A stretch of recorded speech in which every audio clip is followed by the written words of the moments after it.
Olá, meu irmão, minha irmã, graça e paz. É um prazer estar aqui novamente estudando a Palavra de Deus e eu quero convidar você a mergulhar nessa lição da Escola Bíblica de Formação Ministerial da Primeira Igreja Batista em Parque União de forma online. E hoje a lição é a lição de número 11, com um tema que é como se fosse um soco na face. É a tolice dos tolos. É isso mesmo, meu irmão. Vem fazer essa autoavaliação e analisar como anda a sua vida. Você tem sido sábio ou você tem sido tolo? Vamos começar pela leitura da palavra? Vamos ler lá em Eclesiastes 10. Abre a sua Bíblia e vem comigo. Assim como algumas moscas mortas podem estragar um frasco inteiro de perfume, assim também uma pequena tolice pode fazer a sabedoria perder todo. Para quem é sábio, é muito natural fazer o que é certo, mas para o tolo, o natural é fazer o que é errado. Todos percebem que ele é tolo. Até os que não o conhecem notam a sua falta de juízo. Se uma autoridade se zangar com você, não peça demissão. Erros sérios podem ser perdoados se você não perder a calma. Eu tenho visto neste mundo uma injustiça que é cometida pelos que governam. Eles colocam pessoas tolas em altos cargos e deixam de lado pessoas de valor. Tenho visto escravos andando a cavalo e príncipes andando a pé como se fossem escravos. Quem abre um buraco cairá nele. Quem derruba um muro será mordido por uma cobra. Quem arranca pedras será ferido por ela. Quem racha a lenha acabará se machucando. Se você deixa o machado perder o corte e não o afia, terá que trabalhar muito mais. É mais inteligente planejar antes de agir. Não adianta nada você saber encantar cobras se deixar que uma delas morda você. Quem é sábio recebe elogios pelas coisas que diz, mas o tolo é destruído pelas suas próprias palavras. Ele começa dizendo tolices e acaba falando coisas absurdas e malvadas. O tolo não para de falar nunca. Ninguém sabe o que vai acontecer amanhã, nem pode dizer o que acontecerá depois da sua morte. Somente um homem muito tolo, tão tolo que nem consegue encontrar o caminho de casa, se esgota de tanto trabalhar. Um país vai mal quando aquele que o governa se deixa levar pela opinião dos outros e quando as autoridades começam a se divertir logo de manhã. Mas um país vai bem quando quem o governa toma as suas próprias decisões e as autoridades sabem se controlar, comem na hora certa e não bebem demais. Se por preguiça você deixar de consertar o telhado da sua casa, ele acabará ficando cheio de goteiras e a casa cairá. As festas ajudam a gente a se divertir e o vinho ajuda a gente a se alegrar. Mas sem dinheiro não se pode ter nenhuma coisa nem outra. Não critique o governo nem mesmo em pensamento e não critique o homem rico nem mesmo dentro do seu próprio quarto, pois um passarinho poderia ir contar a eles o que você disse. Então sua palavra tem sido doce? Tem gerado vida ou tem apenas destruído você, sua autoimagem, suas amizades? Pense nisso. Se trata de ter bom senso em todas as suas atitudes. Essa é a primeira característica que vem dizer no texto sobre a questão de ser tolo. Então, vamos ao segundo. O segundo é sobre o futuro. Se a pessoa que é tola, ela tem uma capacidade incrível de falar e não ouvir, você acha mesmo que ela vai escutar algum conselho sobre o futuro? Essa é a segunda. O tolo não se importa com o futuro e ele acredita que ninguém sabe do futuro melhor do que ele. Então essa pessoa é terrivelmente fechada a conselhos. Ela não consegue aprender com a experiência do outro, ela não consegue ouvir um alerta do outro sobre as suas ações no futuro. E em consequência disso, ele às vezes acaba se dando muito mal no seu futuro porque ele simplesmente não pensa. Aliás, o tolo pensa. Ele pensa que sabe tudo, inclusive que sabe sobre o futuro. Ele começa a calcular tudo milimetricamente, achando que tem algum controle sobre a vida. Meu irmão, nem precisa pensar muito para saber que isso sempre dá errado, né? Ele acha que pode prever o futuro. E aí o autor da lição vai dizer que é o seguinte, que nós devemos falar menos, nos conter um pouco e deixar Deus agir mais. A única pessoa que é capaz de prever o nosso futuro é o Senhor Deus. Então a gente precisa perguntar para Ele por onde devemos seguir, qual o melhor caminho, pedir para Ele que envie pessoas para que nos ajude a trilhar um caminho que seja da verdade, que seja da justiça, que seja o correto. E assim teremos um futuro de paz, prosperidade, justiça e vida, inclusive vida eterna. Se o futuro não é pensado pelo tolo, você acha que ele entrega a sua vida completamente a Jesus? Lógico que não. Ele mesmo vai estipulando o que é bom para ele naquele momento. E a gente entra na terceira característica, que tem a ver com o presente, sobre a galera que não pensa no futuro, porque está muito, muito, muito envolvido numa coisa chamada prazer. E o prazer ele é imediatista, o prazer ele é de hoje. Então, é a estupidez. A gente pensa em estupidez, a gente pensa assim, estúpido é alguém que é grosseiro. Nem sempre. Quantas vezes o tolo fala coisas que parecem muito relevantes. Certa vez parei para conversar com uma pessoa e a pessoa falava coisas que pareciam muito lógicas, mas tinha uns erros muito graves de logística naquela fala, mas ele falava com uma temperança tão grande que ele realmente fazia as pessoas acreditarem que aquilo era verdade.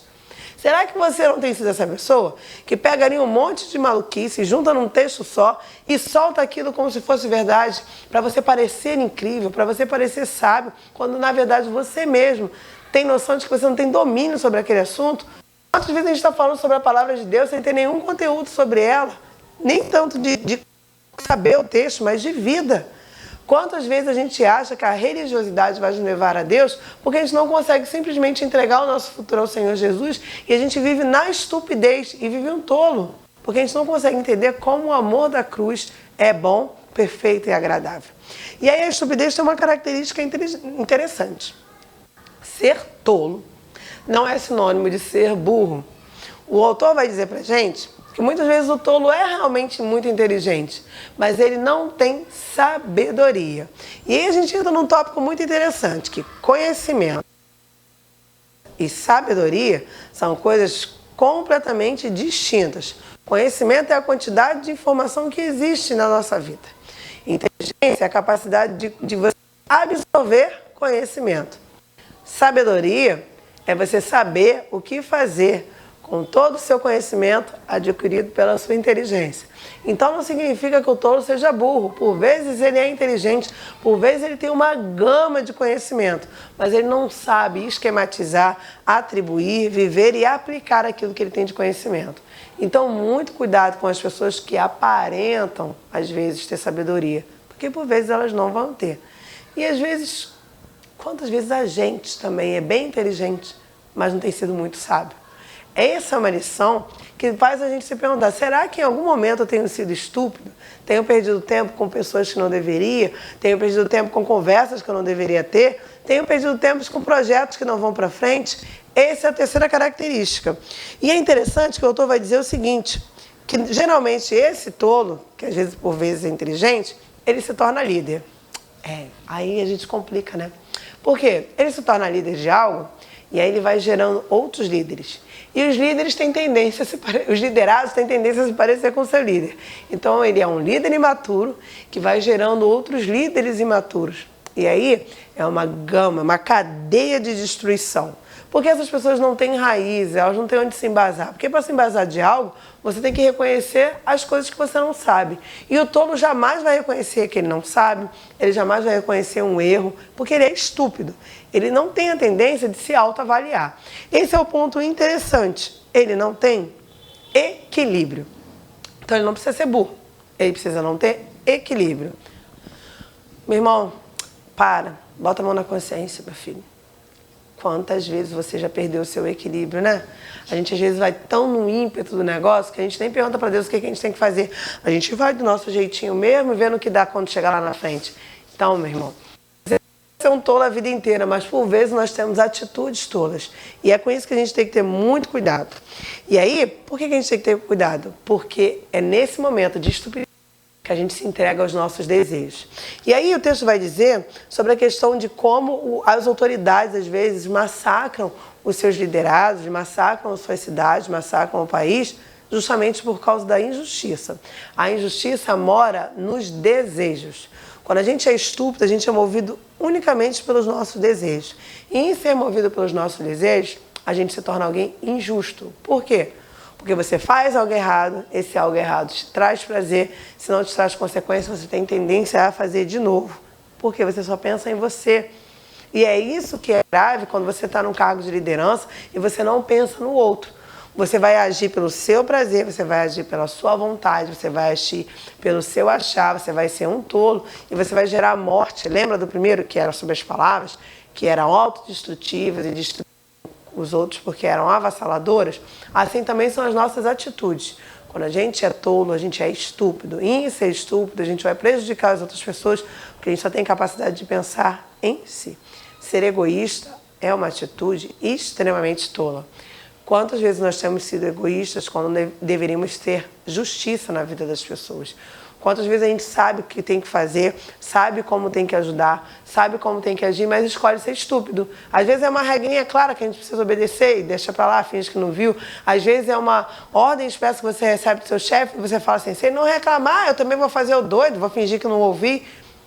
E aí, né, Deus vai dizer que a gente faz o que é certo porque a gente tem que fazer o que é certo, porque a gente tem que se parecer com Jesus, não porque alguém está olhando. Porque, meu irmão, se você só é certinho quando tem alguém olhando, eu tenho uma triste notícia para te dar. Você, além de tolo, é mentiroso. E você precisa rever os seus conceitos se você realmente aceitou a Jesus. Se você entregou a sua vida a Jesus, você tem tendência de buscar o que é certo e o que é verdadeiro. Você só vai encontrar isso conhecendo Jesus através da presença do Espírito Santo. Tem que ter devocional, tem que ter leitura bíblica, tem que ter oração, tem que ter busca.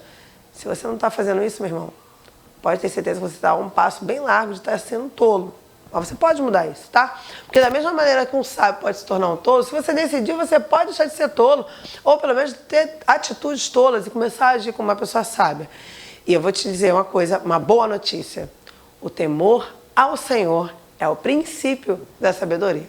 Então já começa a temer a Deus para você começar a ser sábio. E eu vou para vocês com o quarto. O quarto ponto do tolo é a procrastinação. Eita palavrinha que está na moda entre os coaches, não é verdade? Todo mundo vem falar com 1000 soluções para procrastinação, mas qual é o problema da procrastinação? Você faz muitos planos, mas não cumpre nenhum. E aí pode parecer que a procrastinação... Eita, trava-língua, Jesus! Que a procrastinação vai atrapalhar só você, mas na verdade não vai. Quando você está num fator de efetividade, num fator de trabalho, num fator de vivência, a procrastinação vai afetar todo mundo.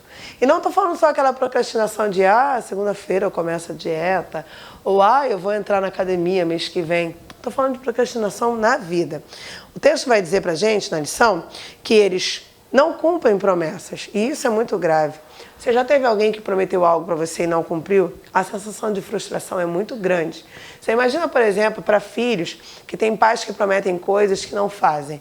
Aquilo pode, inclusive, gerar um trauma e vai criar uma cicatriz no coração daquela criança ou daquele adolescente. É muito ruim ter alguém que tem uma promessa a ser cumprida e não cumpre. Esse é o problema da procrastinação. A outra é que a prioridade de quem está procrastinando é sempre o seu bel prazer. Ou seja, se ele tiver um compromisso e algo para fazer que ele julgue mais divertido, ele vai abolir aquele compromisso em prol de se divertir, sim. E nem sempre a diversão tem que ser, sei lá, uma viagem. Às vezes ele só quer ficar sentado assistindo a sessão da tarde quando deveria estar em outro lugar, sei lá, servindo, sendo útil, trabalhando. E aí, meu irmão, quem trabalha também não come, né? Porque quando você deixa de fazer algo, alguém precisa ser sobrecarregado para fazer aquela função. Então, pensa muito bem de como a procrastinação pode afetar a vida das pessoas. Um outro ponto é que é um desperdício de tempo, tem falta de prioridade e extremamente sem disciplina. Então você vai ser aquela pessoa que tem uma renca de sonhos, mas não consegue realizar nenhum, porque você não consegue focar, você não consegue estabelecer que para você ter um futuro de prosperidade, você precisa cumprir algumas etapas, que vai te exigir cansaço, que vai te exigir trabalho, que vai te exigir dedicação. Mas a recompensa é uma vida próspera, é uma vida de alguém sábio, é uma vida de alguém que viveu pensando em si, pensando no outro, pensando no bem, pensando de acordo com o que o Espírito Santo quer, caminhando numa vida de acordo com o que Deus quer. E não existe melhor testemunho do que viver uma vida de acordo com o que Deus quer. O interessante é que ele se desvia facilmente pelo prazer. E aí a gente vai pensar sobre, de repente, aquela pessoa que está caminhando com Cristo e de repente se desvia. E aí você está lá, né, doido para meter o dedo na ferida e falar, tá vendo, não tem compromisso com Deus. Mas nem sempre a gente está desviado só quando está fora da igreja, não. Por vezes o nosso corpo está dentro da igreja, mas o nosso coração está muito longe. E aí é aquele momento de refletir. Será que eu tenho andado realmente nos caminhos do Senhor? Ou eu tenho desviado pelos meus bel prazer? em prol de coisas que eu desejo em vez da vontade do Senhor? Será que você descobre quais são os desejos de Deus ou você só pensa nos seus desejos e o resto você deixa para lá? Esse é um ponto interessante da procrastinação. Ele vive para viver o seu bel prazer. E como é que ele lida com isso? Bem, ele vive de desencargo de consciência. Existe uma comparação interessante que é a diferença entre o arrependimento e o remorso. A pessoa que verdadeiramente se arrepende, ela passa por uma autoanálise, ela passa por uma reflexão e ela decide, nossa, isso aqui foi uma ruptura no meu caráter, não posso repetir isso, tentarei mudar, tentarei ser completamente diferente. Isso é um arrependimento. O remorso caminha do outro lado. O remorso é, nossa, eu acho que eu errei. Será que eu errei? Devo ter errado. Fico triste, pensativo. Ah, mas amanhã, quando precisar fazer de novo, farei. Não existe mudança, porque você não compreende que aquela falha é uma ruptura no seu caráter. Você precisa avaliar. Quando você erra, você entende que precisa melhorar, mudar, ou você fica procrastinando e vive que nem aquele tema da novela, né? Eu nasci assim, vou morrer assim, eu fui sempre assim. Se você é dessa teoria de que você erra e porque você foi sempre assim, as pessoas precisam aceitar, rever os seus conceitos. E a lição encerra nos convidando a uma autoavaliação que me tocou muito, me tocou de verdade. Quantas vezes eu posso ter sido tola e quantas vezes eu realmente fui tola porque agi pelos meus impulsos? A avaliação é a seguinte: há sinais de tolice em você? Tudo fácil, falta às vezes a verdade, falta dignidade. Se você faz alguma coisa ali que as pessoas não podem saber, se você mente um pouquinho, você melhora um pouquinho o que você fala, sabe? Se você arruma um jeitinho brasileiro, se você não assume as suas culpas, se você justifica as suas culpas nas ações do outro, talvez você esteja sendo tolo. E a leitura desse texto tem que ser crucial para servir de avaliação para você. A autoavaliação é necessária para o nosso crescimento. Coloca seu joelho no chão, busca a presença de Deus e entrega os seus pecados, entrega o seu caráter a Cristo e deixa Ele transformar o seu caráter no caráter dele. Eu quero convidar você para estar orando nesse momento. Pai querido, que lição incrível o Senhor separou para nós, Senhor Deus. Muito obrigada, Deus, porque em meio a tantas coisas o Senhor se preocupou em nos alertar em sermos sábios. Que a gente possa fazer essa autoavaliação, Senhor, e escolher não ser tolo, não ser tola, mas escolher ter sempre o caráter de Cristo. Transforma as nossas vidas, Senhor, e nos leva cada vez mais para perto da Tua presença, Senhor. Nos esconde Teus segredos, nos mostre o Teu caminho e nos faça viver uma vida que agrade a Ti como prioridade em vez de nos agradar. Muito obrigado por esta oportunidade e que essa lição, Senhor, continue invadindo a minha alma e meu coração e também invada a alma e o coração daqueles que escutam. É o que eu agradeço e peço em nome de Jesus. Amém. Essa foi a lição de hoje. Estou muito feliz de estar aqui com vocês. Não esquece de seguir os nossos canais, não esquece de curtir esse vídeo e também de compartilhar. Afinal, coisa boa a gente não guarda, a gente compartilha. Tenha um dia de paz, tenha uma semana de bênçãos. Tchau, tchau, meu irmão, minha irmã.